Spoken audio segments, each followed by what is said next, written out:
અમદાવાદમાં સાબરમતીના રૌદ્ર સ્વરૂપને લઈને પ્રશાસન એલર્ટ પર। અમદાવાદ શહેરના 19 જિલ્લાના 133 ગામોને એલર્ટ પર મુકાયા। એલિસ બ્રિજ, શાહપુર, પાલડી વિસ્તારને એલર્ટ કરવામાં આવ્યા।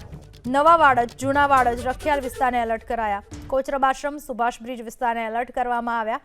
પીરાણા, પીપળજ સહિતના વિસ્તારોને એલર્ટ પર મુકાયા। રાયખડ, દુધેશ્વર, ગોપાલપુરા વિસ્તારને એલર્ટ કરાયા। ધંધુકા તાલુકાના 18 ગામોને એલર્ટ કરાયા। દસક્રોઈ તાલુકાના 18 ગામોને એલર્ટ કરાયા। બાવડા તાલુકાના 9 ગામો એલર્ટ પર। સાણંદ તાલુકાના 14 ગામો એલર્ટ પર।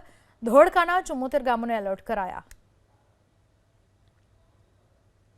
સાબરમતીનું રૌદ્ર સ્વરૂપ, ધરોઈ ડેમમાંથી પાણી છોડવામાં આવ્યું, સંત સરોવરમાંથી પાણી છોડવામાં આવ્યું, જેના પરિણામે સાબરમતી નદીની સપાટી વધી છે।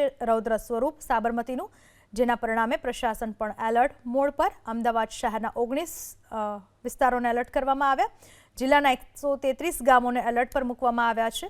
એલિસ બ્રિજ, શાહપુર, પાલડી વિસ્તારો એલર્ટ પર। નવા વાડજ, જૂના વાડજ, રખિયાલ, કોચરબાશ્રમ, સુભાષ બ્રિજ આ તમામ વિસ્તારો એલર્ટ પર। પીરાણા, પીપળજ સહિતના વિસ્તારો એલર્ટ પર। રાયખડ, દુધેશ્વર, ગોપાલપુર આ વિસ્તારો પણ એલર્ટ પર। ધંધુકા તાલુકાના 18 ગામો એલર્ટ પર। દસક્રોઈ તાલુકાના 18, બાવડા તાલુકાના 9, સાણંદ તાલુકાના 14, ધોળકાના 74 ગામો એલર્ટ પર। છેલ્લા 3 દિવસથી સાબરમતીનું રિવરફ્રન્ટનો વોકવે પણ બંધ કરી દેવામાં આવ્યો છે। છેલ્લા 3 દિવસથી મોટા પ્રમાણમાં સાપ પણ નીકળી રહ્યા છે સાબરમતીના પાણીમાંથી, જેને રેસ્ક્યુ કરવામાં આવ્યા છે। પ્રશાસન પૂરી રીતે એલર્ટ જોવા મળી રહ્યું છે।